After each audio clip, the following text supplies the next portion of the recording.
So hello friends, welcome back. तो कैसे हैं आप लोग। तो आज की वीडियो में आपको सारे इंपॉर्टेंट आर्टिकल जो अनुच्छेद अनुच्छेद वो आज हम डिस्कस करने वाले हैं। तो आप वीडियो को लास्ट तक जरूर देखना। जो आज की वीडियो जो है बहुत ही इंपॉर्टेंट है, क्योंकि सारे एग्जाम के लिए क्योंकि आपको पॉलिटी में अनुच्छेद आना बहुत ही कोई भी एग्जाम में नेसेसरी है। तो आपके लिए ये आज की वीडियो बहुत ही इंपॉर्टेंट है। तो आप वीडियो को लास्ट तक जरूर देखना, क्योंकि आज की वीडियो जो है ना बहुत ही इंपॉर्टेंट होने वाली है सभी एग्जामों के लिए। चाहे आप बिहार एसएससी की तैयारी करें, चाहे एसएससी सीजीएल सीएचएसएल एमटीएस किसी भी तैयारी सीपीओ की तैयारी कर रहे हैं, या आप दरोगा की कोई भी स्टेट लेवल की तैयारी कर रहे हैं गवर्नमेंट जॉब के लिए, या चाहे आप सेंट्रल गवर्नमेंट के लिए तैयारी कर रहे हैं, तो सबके लिए आज की क्लास जो है ना बहुत ही इंपॉर्टेंट है। तो आप वीडियो को लास्ट तक जरूर वॉच करना, और अभी तक चैनल को सब्सक्राइब नहीं किया तो सब्सक्राइब कर लीजिए। तो चलिए आज की वीडियो को शुरू करते हैं बिना किसी देरी के।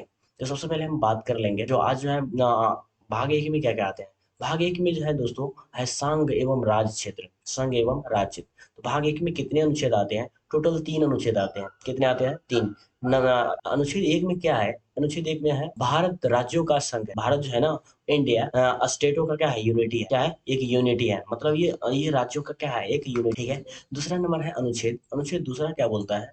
जो भारतीय संघ के बाहर क्षेत्र का क्षेत्रों को शामिल करने का प्रावधान है। ये संघ के जो क्षेत्र हैं, क्षेत्र के बाहर जो बाहर के क्षेत्रों को क्या करना है? उसे शामिल करने का प्रावधान रखा गया है। ठीक है। सबसे पहले भारत अनुच्छेद एक में क्या है? भारत राज्यों का समूह है। दूसरा में क्या है? अनुच्छेद दो में भारतीय संघ के बाहर के क्षेत्रों को शामिल करने का प्रावधान है। अनुच्छेद तीसरा क्या बोलता है? कि किसी राज्य के क्षेत्र क्षेत्र नाम बदलने व किसी अन्य प्रकार में परिवर्तन संसद को शक्ति है। अगर कोई भी क्षेत्र का राज्य या राज्य का नाम बदलने का जो शक्ति है, किसे है? संसद को है। किसे है? किसी संसद को है। तो दोस्तों हमने अभी यहाँ पे ये देखें कि भाग एक में 3 अनुच्छेद आते हैं। उनमें सबसे पहले है भारत राज्यों का समूह है, संघ है, या समूह हम जो भी बोल सकते हैं, समूह है, संघ है। उसके बाद दूसरा है भारतीय संघ के बाहर क्षेत्रों को शामिल करने का प्रावधान है। मतलब दूसरे बाहर के क्षेत्रों को हम शामिल कर सकते हैं। ये भारत के जो अनुच्छेद दो में है, उसमें हम शामिल कर सकते हैं, इसका प्रावधान है।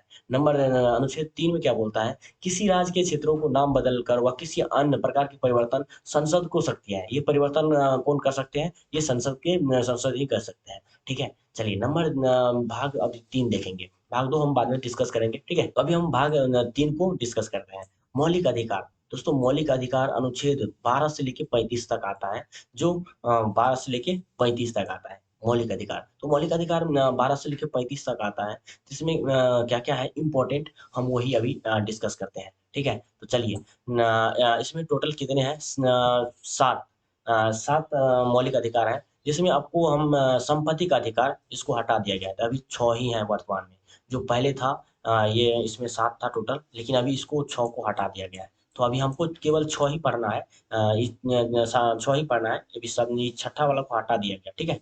तो चलिए अभी पर आपको पूछेगा कि अभी वर्तमान में हमारे भारत देश में मौलिक अधिकार कितने हैं? तो आपको कौन बोलना है? 6 ही है। ये एक हटा दिया गया है, संपत्ति का अधिकार। ठीक है। तो सबसे पहले अभी बात कर लेते हैं मौलिक अधिकार कितने हैं। तो मौलिक अधिकार अनुच्छेद 12 से लेकर 35 तक आते हैं, जिसमें समानता का अधिकार। तो अभी आपको क्वेश्चन पूछेगा कि हम भारत में मौलिक अधिकार कितने हैं? तो 6 है। ठीक है वर्तमान में। तो नंबर 1 में आता है समानता का अधिकार। समानता का अधिकार अनुच्छेद 14 से लेके 18 तक। तो इसमें टोटल 4 अनुच्छेद आते हैं। इसमें टोटल 4 अनुच्छेद आते हैं समानता के अधिकार में। ठीक है। और दूसरी बात करते हैं स्वतंत्रता का अधिकार। स्वतंत्रता का अधिकार इसमें आता है अनुच्छेद, स्वतंत्रता के अधिकार में आता है 19 टू 22। इसमें टोटल आर्टिकल आते हैं, 3 अनुच्छेद आते हैं। ठीक है। उसके बाद आता है शोषण के विरुद्ध अधिकार। तो अनुच्छेद 23 से लेकर 24 तक आपको शोषण के विरुद्ध अधिकार है। ठीक है। उसके बाद आते हैं धार्मिक स्वतंत्रता का अधिकार। मतलब आप धार्मिक स्वतंत्रता का, आप धार्मिक रूप से स्वतंत्र है कि आप किसी भी धर्म को एक्सेप्ट कर सकते हैं या छोड़ सकते हैं। आपको जो भी मन होता है धर्म के खिलाफ कर सकते हैं। आप पे डिपेंड करता है कि आप किस तरह से कर। तो ये अनुच्छेद 25 से लेकर 28 के बीच में आता है। उसके बाद आता है शिक्षा व संस्कृति का अधिकार। शिक्षा और संस्कृति का अधिकार जो अनुच्छेद 29 से लेकर 30 तक में आता है। ठीक है। 29 से 30 के बीच में आता है शिक्षा और संस्कृति का अधिकार। ठीक है। हम आज नंबर 6 नहीं पढ़ने वाले हैं संपत्ति का अधिकार, क्योंकि उसे 44वें संशोधन में हटा दिया गया 1978 में। ठीक है। अभी हम बात करेंगे संवैधानिक उपचारों का अधिकार, जो अनुच्छेद 32 में आपको पढ़ने को मिलेगा। ठीक है। तो ये दोस्तों बहुत ही इंपॉर्टेंट है। यहाँ से एक क्वेश्चन बन ही जाता है। ठीक है, तो चलिए आगे देख लेते हैं। सबसे पहले आपको बात करते हैं समानता का अधिकार अनुच्छेद कितने में आते हैं, कितने से कितने के बीच में आता है, 14 से लेकर 18 के बीच में आते हैं। स्वतंत्रता का अधिकार 1922 के बीच में आता है। स्वतंत्रता का अधिकार किसने 1922 से 22 के बीच में आता है। शोषण के विरुद्ध अधिकार आता है 23 से 24 में। और धार्मिक स्वतंत्रता का धार्मिक स्वतंत्रता कितने अनुच्छेद में आते हैं, तो धार्मिक स्वतंत्रता आपको 25 से 28 के बीच में आते हैं। ठीक है, 25 से लेके 28 तक। तो शिक्षा और संस्कृति का अधिकार कितने आते हैं, 29 से 30 के बीच में शिक्षा और संस्कृति का अधिकार आता है, अनुच्छेद आता है। ठीक है, उसके बाद आता है संवैधानिक उपचार। संवैधानिक उपचार अनुच्छेद 32 में है। ठीक है, चलिए, तो उसके बाद हम बात कर लेते हैं अनुच्छेद 12 में क्या क्या है। हम लोग पढ़े ना कि 12 से 14 से 18 ना, तो दो जो है 12 12 और 13, तो इसमें क्या है, जो ये मौलिक अधिकार के अंतर्गत ही आते हैं, 12 से लेके 35 तक। तो 12 से लेके 35 तक, 12 में क्या है, और अनुच्छेद 12 में जो है राज्य की परिभाषा है, जो राज्य किसे कहते हैं उसका मतलब समझाया गया है अनुच्छेद 12 में। उसके बाद आता है अनुच्छेद 13। जो अनुच्छेद 13 जो है ना, ये मूल अधिकार एवं असंगत कानून लागू नहीं, जो हमारा जो मूल अधिकार है, मूल अधिकार से जो असंगत, जो खराबी कानून है, जो कॉन्स्टिट्यूशन है, ये हम पे लागू नहीं होगा। जो अनुच्छेद 13 का है, कुछ इस तरह से है, अनुच्छेद 13। तो दोस्तों अभी हम लोग पढ़े हैं मौलिक अधिकार में टोटल 12 से लेके 35 अनुच्छेद आते हैं, जिसमें 12 में क्या बताया गया है कि राज्य की परिभाषा, राज्य क्या है, इसे परिभाषित कैसे करेंगे, इसका मतलब अनुच्छेद 12 में है। अनुच्छेद 13 जो है ना, ये मूल अधिकार से असंगत कानून लागू नहीं हो सकता है। मूल अधिकार जो है ना, उससे असंगत मतलब गलत कॉन्स्टिट्यूशन हम पे लागू नहीं हो सकता है, अनुच्छेद 13 में। उसके बाद आता है समानता का अधिकार, जो अनुच्छेद 14 से लेकर 18 के बीच में आता है। उसका स्वतंत्रता का अधिकार, जो अनुच्छेद 19 से लेके 22 के बीच में आता है। और शोषण का विरुद्ध 23 से 24 में आता है। और धार्मिक स्वतंत्रता 25 से लेकर 28 के बीच में आता है। और शिक्षा व संस्कृति का अधिकार 29 से लेकर 30 के बीच में आता है। तो दोस्तों ये बहुत इंपॉर्टेंट है। ठीक है, तो उसके बाद आता है संवैधानिक उपचारों का अधिकार, तो ये अनुच्छेद 32 में आता है। ठीक है, तो ये बहुत ही इंपॉर्टेंट क्वेश्चन है, यहाँ से आपको क्वेश्चन बनता ही बनता है। ठीक है, तो चलिए क्वेश्चन आगे देखते हैं। दोस्तों अभी इस वीडियो में हम आपको केवल आर्टिकल के बारे में पढ़ने वाले हैं। ठीक है, ये आपकी आज की वीडियो आपको आपके लिए बहुत ही इंपॉर्टेंट साबित हो सकता है। अगर आप अच्छे से अगर इस वीडियो को देख लेते हैं ना, तो आपको यहाँ से कोई भी एग्जाम में ऐसा नहीं है कि पॉलिटी में आर्टिकल अनुच्छेद से क्वेश्चन ना पूछा गया हो। ठीक है, तो आज आपको अच्छे से शांति से दिमाग, अगर आपको पीडीएफ चाहिए तो आप हमारे टेलीग्राम ग्रुप से जुड़ जाइए या व्हाट्सएप ग्रुप से जुड़ जाइए, उसका हम आपको वो भी प्रोवाइड। तो सबसे पहले आप बात कर लेते हैं। हम अभी पढ़े थे कि समानता का अधिकार, समानता का अधिकार कितने से कितने के बीच में है, 14 से लेके 18 के बीच में है। दोस्तों ये आपको रट जाना है, 14 से 18 के बीच में समानता का अधिकार है। ठीक है, 14 से 18 के बीच में क्या है, समानता का अधिकार है। तो समानता का अधिकार 14 में क्या है, 15 में क्या है, 16 में क्या है, 17 में क्या है, 18 में क्या है, तो सबकी अभी हम लोग अलग अलग डिटेल्स आप देखते हैं। ठीक है, तो अनुच्छेद 14 में जो है समानता का अधिकार, ये कानून के समक्ष समानता है। कानून को समक्ष, कानून जो है ना उसको आपको समक्ष समानता का अधिकार है, समानता का अधिकार है। ठीक है, उसके बाद आता है अनुच्छेद जो 15 है ना, धर्म जाति आदि के आधार पर भेदभाव नहीं है। अगर आप धर्म जाति आदि के आधार पर जो आप भेदभाव करते हैं, तो ये गलत है, ये समानता का अधिकार में के खिलाफ है। ठीक है, ये अनुच्छेद 15 में आता है, धर्म जाति के आधार पर भेदभाव नहीं है। ठीक है, उसके बाद आता है अनुच्छेद 16। जो अनुच्छेद 16 है ना, नौकरी में समानता, मतलब अगर नौकरी में समान वेतन मिलना चाहिए। अगर आपको आपका फ्रेंड और आप अगर सेम नौकरी में है, आप वो उसमें आपको पैसा आपको ज्यादा मिल रहा है और वो आपके फ्रेंड को कम मिल रहा है, तो ऐसा नहीं होना चाहिए। दोनों अगर सेम नौकरी में है तो उसको सेम पैसा मिलना चाहिए। ये है नौकरी में समानता, है ना, नौकरी में समानता। तो उसके बाद आता है समानता के अगर 16 अनुच्छेद देख लिया। अब 2017 अस्पृश्य अस्पृश्यता का अंत, अस्पृश्यता का अंत, ये अनुच्छेद 17 में आता है। उसके बाद आता है अनुच्छेद 18। अनुच्छेद 18 में उपाधियों का अंत, मतलब उपाधियों का अंत होगा, उपाधियों, ये उपाधियों का अंत भी होगा अनुच्छेद 18 में। ठीक है, तो दोस्तों अभी हमने देखे समानता का अधिकार। समानता का अधिकार 14 अनुच्छेद 14 से लेकर 18 के बीच में आता है। जो ये 14 में है कानून के समक्ष समानता। और अनुच्छेद 15 में है धर्म जाति के आधार पर आदि के आधार पर भेदभाव नहीं होगा। ठीक है, अनुच्छेद 16 में है जो नौकरी में समानता होगा। उसके बाद होता है अनुच्छेद 17 जो अस्पृश्यता का अंत होगा। जो उसके बाद अनुच्छेद 18 में जो है वो उपाधियों का अंत होगा। जो कोई भी उपाधि होगा उसका क्या होगा, अंत होगा, समाप्ति होगा।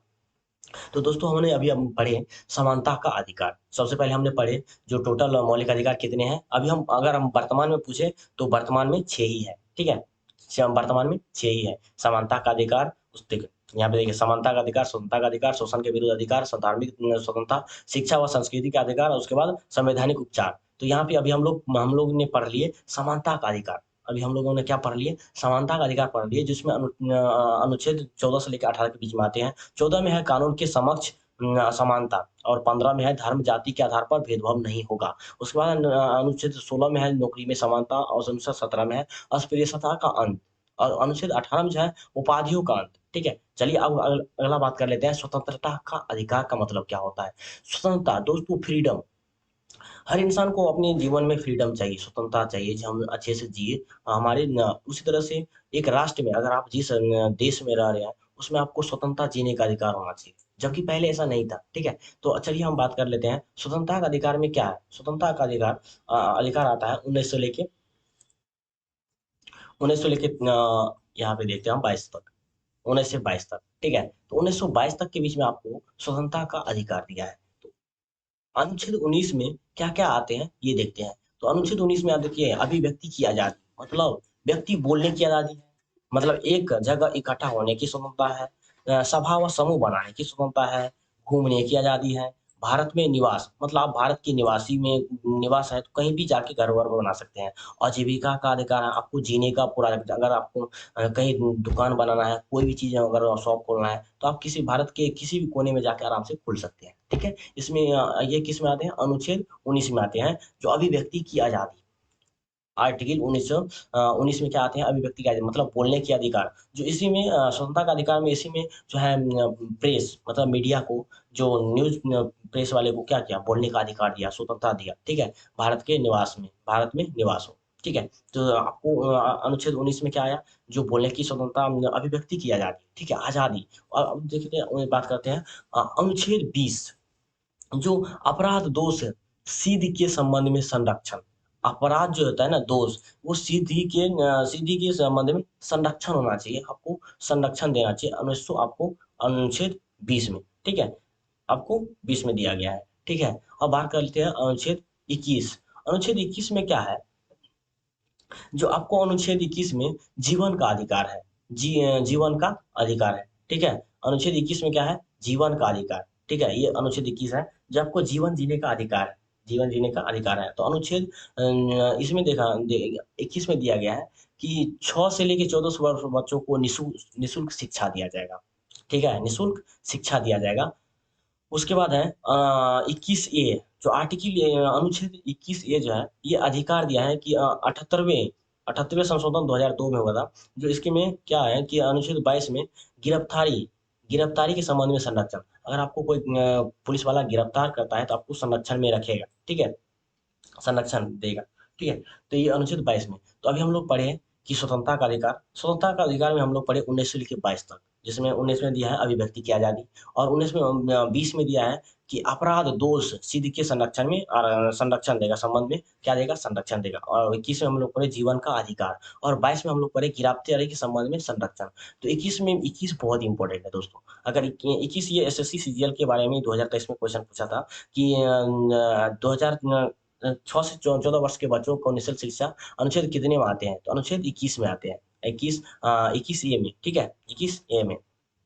तो चलिए आगे देखते हैं कि यहाँ पे अनुच्छेद अब हम लोग पढ़ते हैं। अभी हम लोग दो पढ़े हैं, समानता का अधिकार, स्वतंत्रता का अधिकार। और समानता का अधिकार में टोटल 4 आर्टिकल आते हैं, 4 अनुच्छेद आते हैं, 14 से लेकर 18 तक। और स्वतंत्रता का अधिकार में 19 से लेके 22 तक। ठीक है, तो चलिए आगे देखते हैं हम लोग शोषण के विरुद्ध अधिकार। तो दोस्तों ये भी बहुत इंपॉर्टेंट है, शोषण के विरुद्ध अधिकार। शोषण मतलब शोषण, अनुच्छेद 23 और 24 में है शोषण के विरुद्ध का अधिकार का मतलब। तो अनुच्छेद 23 में दिया है मानव व्यापार, जबरन और बंधुआ मजदूर पर रोक। मतलब मनुष्य को व्यापार करने पर जबरदस्ती ना हो। और बंधुआ मजदूर वो होते हैं कि पैसा कम और काम ज्यादा करवा देते हैं, है ना, जैसे बंधुआ मजदूर कर देते हैं। ठीक है, तो ये अनुच्छेद 23 में आते हैं। ठीक है, और अनुच्छेद 24 में, जो आप 14 वर्ष से कम उम्र वाले बच्चों को आप काम नहीं करा सकते हैं, आप उसे काम नहीं करा सकते हैं, श्रम नहीं करा सकते हैं, श्रम पर रोक लगाया गया। ठीक है, तो ये शोषण के विरुद्ध। शोषण मतलब समझिए, आप शोषण का मतलब ही समझ में आ रहा है कि इससे क्या हो रहा है कि ज्यादा काम करवा रहा है। ठीक है, तो ये शोषण के विरुद्ध अधिकार में क्या होता है? ये दो दो आएगा शोषण के विरुद्ध अधिकार में, अनुच्छेद 2, 23 और 24। तो इसमें क्या है, मानव व्यापार, जबरदस्ती बंधुआ मजदूर की तरह कामों पर रोक लगाना। उसके बाद अनुच्छेद 24 में क्या क्या है कि 14 वर्ष से कम उम्र वाले बच्चे को काम पर नहीं जा सकता है, इस पे रोक लगाना है। ठीक है, अगला बात कर लेते हैं धार्मिक स्वतंत्रता का अधिकार। मतलब धार्मिक स्वतंत्रता का अधिकार अनुच्छेद कितने से कितने हैं? अनुच्छेद 25 से लेके 28 तक है। 25 से लेके 28 है। तो अनुच्छेद 25 में क्या आता है? धर्म धर्म को मानने, आचरण व प्रचार का अधिकार है। मतलब धर्म को मानने, आप पे आपके आचरण पर और प्रचार का भी अधिकार है, आप इसे प्रचार भी कर सकते हैं। ठीक है, चलिए अगला बात कर लेते हैं अनुच्छेद 26। देखिए दोस्तों, अनुच्छेद 26 में जो है ना, धर्म के संबंध प्रबंध का अधिकार दिया है। धर्म के प्रबंध का अधिकार दिया गया है अनुच्छेद 26 में। उसके बाद अनुच्छेद 27 में जो है ना, धार्मिक कार्यों के धन पर नहीं कर नहीं लिया जाएगा। मतलब अगर कोई भी धार्मिक मंदिर है, मस्जिद है या गुरुद्वारा है, कोई भी चीज है, तो उस पे टैक्स नहीं लिया जाएगा। मतलब उस पे कोई भी कर नहीं लिया जाएगा। ठीक है, और अनुच्छेद 28 में दिया है कि धार्मिक शिक्षा व उपासना व उपस्थित होने की स्वतंत्रता। मतलब धार्मिक शिक्षा भी आप दे सकते हैं और उसकी उपासना और उपस्थित होने की स्वतंत्रता है, इसमें कोई भी रोक नहीं। ठीक है, तो ये अभी हम लोग पढ़े धार्मिक स्वतंत्रता। अभी तक हम लोगों ने 4 चीज़ पढ़े हैं। सबसे पहले समानता का अधिकार, उसके बाद स्वतंत्रता का अधिकार, उसके बाद शोषण के विरुद्ध अधिकार, उसके बाद धार्मिक स्वतंत्रता का अधिकार। तो हम लोग समानता का अधिकार अधिकार में अनुच्छेद 14 से लेकर 18 तक, और स्वतंत्रता का अधिकार 19 से लेके 22 तक। उसके बाद हम लोग पढ़े हैं शोषण के विरुद्ध अधिकार 23 से 24 के बीच में। और धार्मिक स्वतंत्रता का अधिकार में हम लोग क्या क्या पढ़े, 25 से लेके 28 के बीच में। ठीक है, उसके बाद अब हम लोग पढ़ेंगे नेक्स्ट टॉपिक, ये पढ़ेंगे सांस्कृतिक एवं शैक्षणिक अधिकार। सांस्कृतिक एवं शैक्षणिक अधिकार, इसमें हम लोग पढ़ेंगे टोटल 29 से लेके 32 तक के, अनुच्छेद 29 से लेके 32 तक। तो सबसे पहले हम अनुच्छेद 29 को देखते हैं। अल्पसंख्यक में हितों का संरक्षण। अल्पसंख्यक में क्या होता है, हितों का संरक्षण दिया जाएगा आपको अनुच्छेद 29 में। उसके बाद आता है अनुच्छेद 30, जो शैक्षणिक संस्था खोलने का अधिकार है। अगर आप शैक्षणिक संस्था, मतलब अगर कोई भी कोचिंग संस्था खोल सकते हैं पढ़ाने के लिए, तो आप खोल सकते हैं। अनुच्छेद आपको 30 में पूरा फ्रीडम दिया गया है। और उसके बाद आता है अनुच्छेद 32।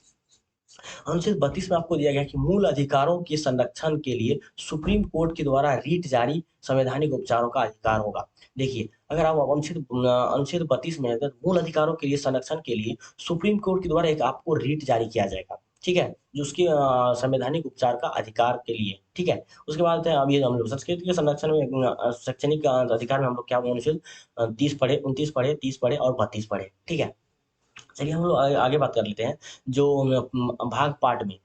दोस्तों अभी तक हम लोग ने जो इम्पोर्टेंट है वही हम लोग इस वीडियो में देखने वाले हैं। ठीक है, तो चलिए अब भाग 4 देखते हैं। राजकीय नीति की निर्देशक तत्व। राजकीय नीति निर्देशक तत्व क्या क्या है? तो राजकीय नीति निर्देशक तत्व अनुच्छेद 40 में है ग्राम पंचायतों का गठन। दोस्तों ग्राम पंचायतों का गठन अनुच्छेद 40 में दिया गया है। जो ये क्वेश्चन बहुत ही इंपॉर्टेंट है। अगर आप स्टेट लेवल की तैयारी करते हैं ना, तो ये क्वेश्चन आपको बहुत ही पूछा जाता है बार बार। ठीक है, तो ये क्वेश्चन बहुत ही इंपॉर्टेंट है। जो अनुच्छेद 40, तो अनुच्छेद 40 में जो रहता है ग्राम पंचायतों का गठन होता है। अनुच्छेद 44 में होता है समान नागरिक का संहिता होता है। समान नागरिक संहिता होता है अनुच्छेद 44 में। उसके बाद तो अनुच्छेद 45 में बच्चों के लिए अनिवार्य शिक्षा। अनुच्छेद 45 बोलता है कि बच्चों के लिए क्या होता है, अनिवार्य शिक्षा होगा। ठीक है, उसके बाद अनुच्छेद 48 ए, जो पर्यावरण का संरक्षण। अभी हम लोग पर्यावरण का संरक्षण नहीं करेंगे तो हम लोग ज्यादा दिन तक हमारा जो दुनिया है नहीं चल पाएगी, है ना। तो ये अनुच्छेद 48 का ए में बताया गया कि पर्यावरण का संरक्षण बहुत ही जरूरी है। तो आप लोग भी अपने आसपास में 1-2 पेड़ हर साल में, 1 साल में जरूर लगा कीजिए। ठीक है, तो अनुच्छेद 51 बोलता है कि अंतर्राष्ट्रीय शांति व सुरक्षा। अंतर्राष्ट्रीय शांति और सुरक्षा, तो अनुच्छेद 51 में। ठीक है, तो अब उसका मौलिक कर्तव्य। दोस्तों मौलिक अधिकार और मौलिक कर्तव्य दोनों बहुत ही अलग अलग चीज है। ठीक है, तो मौलिक कर्तव्य क्या क्या है कि देखिए, स्वर्ण सिंह समिति के अनुशासन पर 42वें संविधान संशोधन 1976 द्वारा शामिल किया गया है। जो मौलिक कर्तव्य को है ना, अनुच्छेद 51 के ए में मौलिक कर्तव्य को शामिल किया गया है। तो मौलिक कर्तव्य कितने में है? अनुच्छेद 51 ए के अनुच्छेद 51 ए में मौलिक कर्तव्य को शामिल किया गया है। ठीक है, चलिए आगे आगे देखते हैं। भाग 4 में राज्य की नीति निर्देशक तत्व क्या क्या है, ये भी हम लोग ने पढ़ लिया है। ठीक है, तो देखिए अभी हम लोग अभी पढ़ेंगे भारत का राष्ट्रपति। भारत का राष्ट्रपति का क्या अनुच्छेद कौन में आते हैं? तो भारत का राष्ट्रपति जो है ना, अनुच्छेद 52 में ये कार्यपालिका की शक्ति होती है। जो भारत के राष्ट्रपति के पास। देखिए, ये जो है ना अनुच्छेद 52, ये शक्तियां होगी कार्यपालिका की, है ना। अनुच्छेद 54 जो होता है राष्ट्रपति का निर्वाचन होगा, राष्ट्रपति का चुनाव होगा, ठीक है। उसके बाद अनुच्छेद 56 में जो राष्ट्रपति का पद वधि होगा, पद विधि होगा, वधि होगा। और 1960 में राष्ट्रपति का शपथ पद लिया जाए कराया जाएगा। और अनुच्छेद 61 में क्या किया जाएगा, जो महाभियोग लगा सकते हैं राष्ट्रपति पर, ठीक है। और अनुच्छेद 72 में क्या होगा, क्षमादान की शक्ति ये राष्ट्रपति के पास है। जो अगर किसी को फांसी में हो जाए तो कोई भी उसे नहीं रोक सकता है, लेकिन अगर राष्ट्रपति चाहे तो उसे रोक सकता है। इसे क्षमादान की शक्ति कहते हैं, ठीक है। अनुच्छेद 85 में है लोकसभा का सत्र 17 वसान की विघटन विघटन ये अनुच्छेद 85 में दिया गया है। अनुच्छेद 123, ये अनुच्छेद 123 जो है ना, अध्यादेश की जारी करना, अध्यादेश का जारी करना, अनुच्छेद 123 में। अनुच्छेद 143 में सुप्रीम कोर्ट से राष्ट्रपति द्वारा किसी भी मामले पर सलाह देना। अनुच्छेद 143 जो है ना कहता है कि सुप्रीम कोर्ट से राष्ट्रपति द्वारा किसी मामले पर सलाह सलाह सलाह दे सकता है, ठीक है। उपराष्ट्रपति की बात कर लेते हैं, राष्ट्रपति हो गया, उपराष्ट्रपति। तो उपराष्ट्रपति अनुच्छेद 63 में जो ये उपराष्ट्रपति का पद निहित है, ठीक है। ये अनुच्छेद 63 में। अनुच्छेद 64 बोलता है कि उपराष्ट्रपति राज्यसभा का सभापति होगा। जो उपराष्ट्रपति होगा ना, जो वो राज्यसभा क्या होगा, सभापति होगा, मुख्य लोग होगा, ठीक है। उसके बाद उन्हें अनुच्छेद 67 बोलते हैं, 67 बोलते हैं कि पदावधि होगा। इसका भी क्या होगा, एक समय ड्यूरेशन होगा, ठीक है। केंद्र मंत्रिपरिषद, अब बात करते हैं केंद्र की मंत्रिपरिषद की। तो अनुच्छेद 74 बोलते हैं कि राष्ट्रपति की सहायता के लिए मंत्रिपरिषद जिसका प्रमुख प्रधानमंत्री होगा। जो अनुच्छेद 74 बोलता है कि राष्ट्रपति की सहायता के लिए मंत्रिपरिषद जिसका प्रमुख प्रधानमंत्री होगा। मंत्रिपरिषद क्या होगा, इसका प्रमुख प्रधानमंत्री होगा, ठीक है। अनुच्छेद 78 बोलता है कि राष्ट्रपति को सूचित करने के लिए संबोधित प्रधानमंत्री का दायित्व है। राष्ट्रपति को सूचित, कोई भी चीज को सूचित करने के लिए करने के संबंध में प्रधानमंत्री का दायित्व बनता है, ठीक है। चलिए अगले देख लेते हैं हम लोग, संवैधानिक पद व निकाय। संवैधानिक पद या उसका निकाय क्या क्या है, निराकरण। तो अनुच्छेद 76 बोलते हैं, 76 जो भारत का महान्यायवादी सरकार संवैधानिक सरकार की विधिक अधिकार है। सरकार क्या है, विधायिक अधिकार है। अनुच्छेद 148 बोलता है कि भारत का नियंत्रित महालेखा परीक्षा परीक्षा सरकार के व्यय पर लेखा जोखा है, सरकार के व्यय पर लेखा जोखा है, ठीक है। उसके बाद अनुच्छेद 280 बोलता है वित्त आयोग। अनुच्छेद 280 वित्त आयोग, वित्त आयोग और निर्वाचन आयोग। दोस्तों हम लोग इसको पढ़ेंगे आगे में, ठीक है। वित्त आयोग क्या होता है, निर्वाचन आयोग। तो उसके बाद अनुच्छेद 355 में, क्योंकि हम पहले बताए थे कि इस वीडियो में केवल हम आपको केवल इंपॉर्टेंट टॉपिक जो आर्टिकल है, अनुच्छेद है, उस पर चर्चा करेंगे, ठीक है। तो ये 315 जो अनुच्छेद 315 है, यूपीएससी यूपीएससी जो यूपीएससी जो होते हैं, जो सिविल सेवा परीक्षा, ये अनुच्छेद 315 में है, ठीक है। उसके बाद अनुच्छेद 324, ये 324 निर्वाचन आयोग का गठन करेगा, निर्वाचन आयोग का गठन करेगा, ठीक है। उसके बाद आता है संसद। संसद का अनुच्छेद कितने से कितने के बीच में आता है। देखिए संसद जो है ना, वो अनुच्छेद 300 सॉरी 89 से लेके 79 से लेके 79 में क्या है, जो अनुच्छेद 79 में है, संसद का गठन होगा, संसद का गठन करेगा। अनुच्छेद 80 जो है, ये राज्यसभा का की संरचना है, ये राज्यसभा की क्या है, स्ट्रक्चर है।